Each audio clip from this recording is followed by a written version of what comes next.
处的是多巴胺，但是多巴胺不是一个好的东西，内啡肽是好的东西。多巴胺指的是你满足了当下的欲望，但是持久性没有，而且它是空虚的。而且多巴胺的快感是来自于上瘾，就是说，如果你对碳水你老吃，你当时吃完你特开心，可是你持续性会觉得空虚无聊。再其次，它是会让你成瘾的，所以多巴胺就是最不好的，它是短视的快乐，它带给你的就是内啡肽。简单说，就要做够40分钟以上才能开始分泌内啡肽，它是奢侈的，大脑不会轻易的让你身体去分泌，但一旦你分泌了之后就很开心。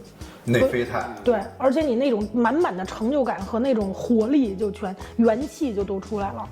对，所以我就想说，为什么我妈不能理解我去走88公里的快乐，是因为她平时就不跑步，她也平时不怎么划船，她也平时不咋爬山，她不怎么做户外运动。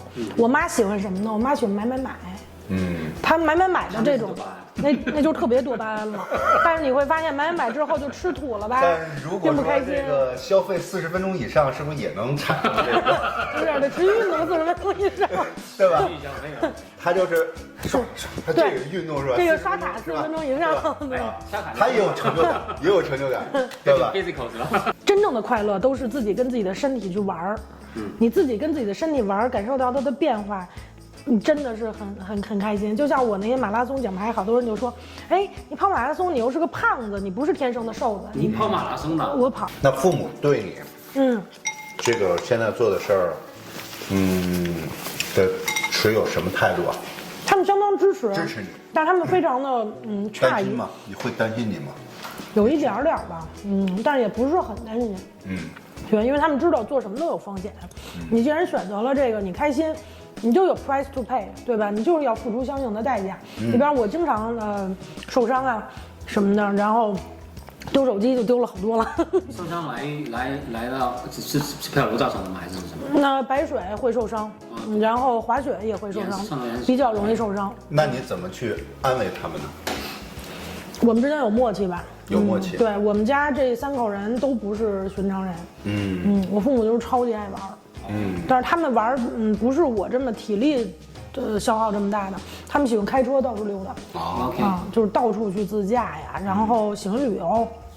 然后在我小的时候，我们几乎没有一个周末是在家就踏实写作业的。就我那儿写作业呢，在学业里啊，在学业。对，我那儿写作业呢，我父母就会说，那个写什么作业呀？这么好的天儿写什么作业呀？走那个什么，咱仨是从北京出来的，然后就说家长很少，他们从来就是我父母，他们特别引以为豪的一点就是学习，就是他们都反着催，我就别写作业，别看书了，赶紧出来吧，你带着我。然后我们那时候家里也没什么钱，就开一个你说昌河那种小面包啊，小面包车你知道吧？但是面包车它是个小van。我们就会拉上船，什么吊床乱七八糟的，就是都有。然后车载冰箱全都有。然后我们就是什么，你知道那个去哪个农村呀，路边买点烧饼火烧，就那时候也没有什么好的 gear， 没有咱们这么好的登山背包什么的。大娘来10个驴肉火烧，对，就是驴肉火烧，然后就背着，然后有时候甚至连个好背包都没有，我妈拎着塑料袋。我们就爬山去，爬到野山里坐着吃完再回家，然后再划会儿船呀，趟会儿水啊，游会儿泳啊，就从小我们家就是比较野。别人这不太一样。对，别人的家长都是在催着孩子说，你必须今天把作业写完，还要看10本书。我父母不去，你看，即便是什么要考学的时候啊，小学毕业什么的，他们根本不 care 的。他们就说一定要先保证户外，然后再说别的。我父母是这种人，是不是特少见呀？但是其实这样没耽误学习。而且我们家做生意，其实现金流还可以，但是我们家不攒钱，也都是月光族，因为他把所有的钱都放在度假上了。你说在我会享受生活。小学的时候，就是都没有什么钱，就是说没有度假的观念。那个时候说开车上到那个，比如北城的人开车上到南城就算出远门了，但我父母就海陆空，一到暑假就是飞机票、火车票。带着我到处溜达去。我觉得这个就是一个怎么说呢？一是生活的一个理念啊，第二个呢，还有一个你发现没有？他说这么多啊，他学习他没耽误，因为你越这样，孩子越有创造力，孩子越爱学习，对吧？所以还是又回到我们之前说的那个了，玩究竟是个好的还是个不好的，或者是这玩是不是就是能把我们这个兴趣能够提起来？反正户外运动是可以的，但是我不能保证玩 iPad、iPhone 可以。那个绝对是就是精神鸦片嘛。没错，那个东西都是多巴胺，那就纯多巴胺。而且你会发现，你有时候困得不行，手就放不下。它那个多巴胺对你的折磨，那并不是快感。对。所以我就说还是要内啡肽。我父母从小是很懂内啡肽的，对，他们就是说，你看我早上的时候暑假，我妈跟我一起5点钟起床，我妈骑着自行车，赶着我出去晨跑去。然后我跑的也特开心，我妈骑车也特开心，就是，所以你看我现在早上还是5点钟起床，我自己去划圈船，我自己去跑一圈山再回来。那我爸妈当然就没有话可跟我说，因为我们是一模一样的生活。他小时候他晨跑，他很开心。我记得我小时候我晨跑，我是哭着。是学校逼的吗？不是，是我爸逼的。那个时候说真的，我也稍微有点胖啊。然后我爸说：“哎呀，孩子，你要减肥啊。”然后呢，他蹬着自行车让你跑，然后呢让我跑，我在前头跑。哎呦我天！我这个哭一边跑一边哭，我这个内啡肽去哪里不知道。我觉得这里最大的区别是你爸爸自行车在前头，我妈是在后头保护我。你明白吧？然后我自己在前头跑，特发疯，特开心。如果我妈在前头，我就绝望了。不是，我觉得跑到最后，我就把他就甩后面了。他反而他蹬自行车，他跟不上我。那个时候小，我觉得跑起来，就是越跑越快，越跑越快，就是那种感觉的。而且你40分钟之后，一旦内啡肽 kick in 了之后，你就不会哭了。你真的会开心，你真的会开心，对。你现在这个酒厂，我酒厂离这远吗？酒厂开了6年多了，在南岸的朗格耶，是这个对，是华人在魁北克的唯一一个酒厂。什么名字？那叫 Maison Bon Vin， 法语的话说 Maison Bon Vin 就是好酒酒庄。Bon Vin 啊，对，我们是音译的叫博万酒庄。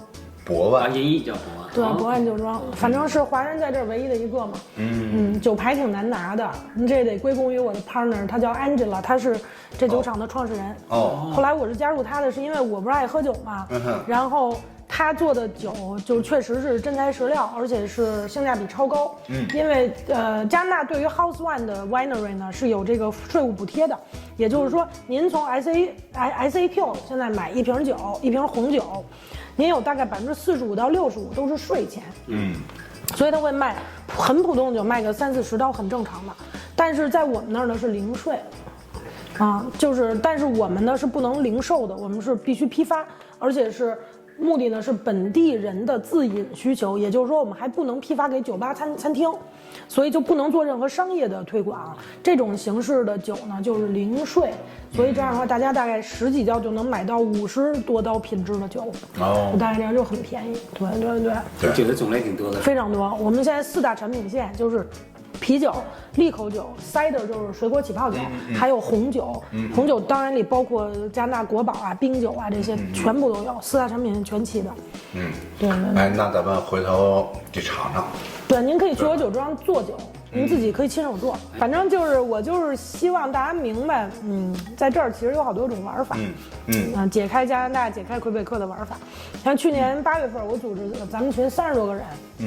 10来家去那个看极光了，我们开车去看的极光。对，魁北克可以开车看极光。魁北克可以开车看极光。在哪儿？不用去黄刀吗？不用去黄刀。比如像你听说过 Roxton 或者是 Chisasibi 吗？就是魁北克的 paved road， 就是它那个有油漆路面的最北端，可以一路开，从这儿往上要开个将近2000公里，然后你就到了一个油漆路面的最北端了。那块都油漆路面。就是再往北就只能开4轮越野摩托车进了。OK， 你明白吗？就是 paved road 是最北端，那块都是印第安保护区。而且你整个一路上去，你可以看到整个这个植被就变化了，就从汤布朗再往北，巴斯卡通水库那边一路往北，一路往北。哎，打算什么时候去？还是已经去过了？去年组织大家去的。OK， 今年再去一趟。对，今年本来想组织的，后来我不是搬家弄得挺乱的，然后就没弄。对。我勒个天，花开呀去！对，您 Google 一下魁北克之眼，真的很好看。魁北克之眼，很牛的一个地方。到处都是熊，那熊多到比班夫熊都多。那熊，你一去那熊说，哎，来看，来人了。来食了。那熊不很危险吗？都是黑熊，还熊吧？黑熊没事儿，棕熊危险。棕熊比黑熊要厉害，但黑熊不攻击人吗？黑熊不攻击人，得看，你别招它。对。特别是母熊带小熊的别招。啊，那对。我们那个春天去全是母熊带小熊。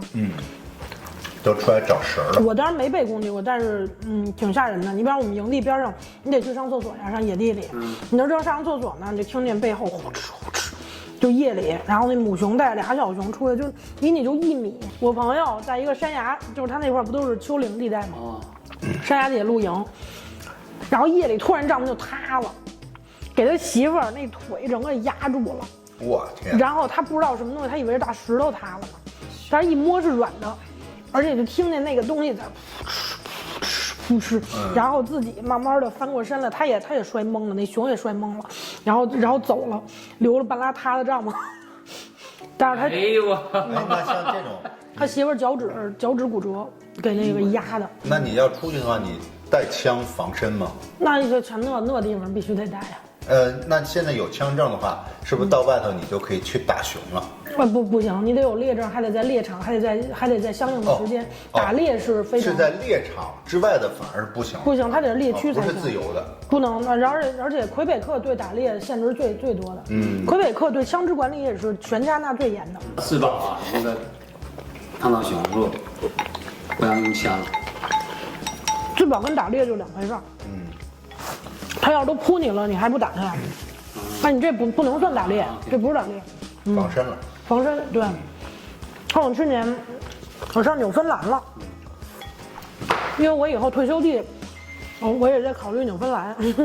然后我带着我们家孩子去那儿踩点去了。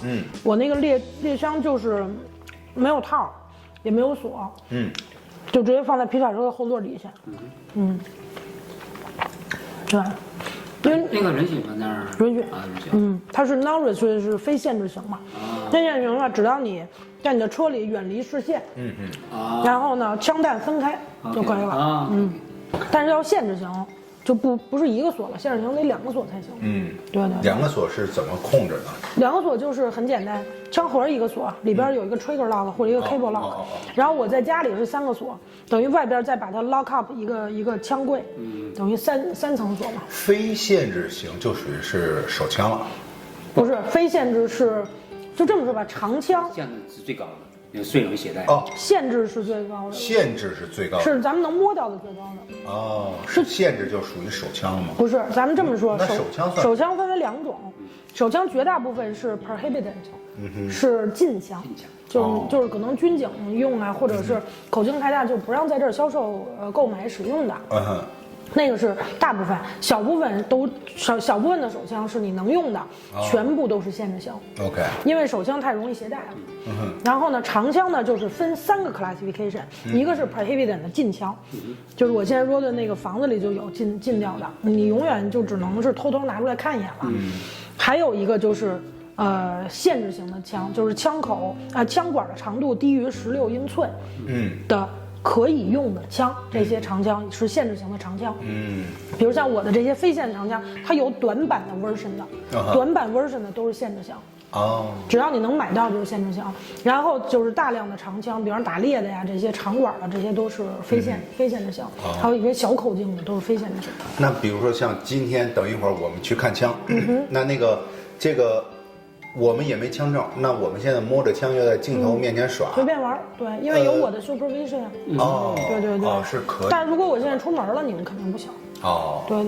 OK， 这也不违规，就是我们这么对你跟我在一起也不违规，你跟着我去，现在马上去枪场打也都不违规。因为我有枪证，对。所以如果你有一个有枪证的朋友呢，你一定要珍惜他，一定要跟他搞好关系。对，没错。而且可以这么说，他应该是最不爱惹事儿的。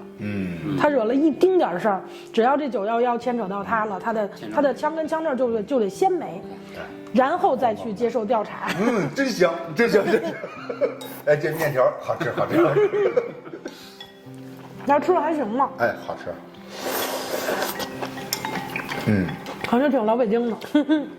哎呦，我觉得今天聊的就是说，能知道他这个玩户外的，这是好多的故事啊，还有这些细节，尤其玩枪啊，有白水呀，这些项目上就知道大刘芳下面这个有很多的计划什么之类的啊。那也祝你这个旅行开开心心也顺利吧。谢谢您。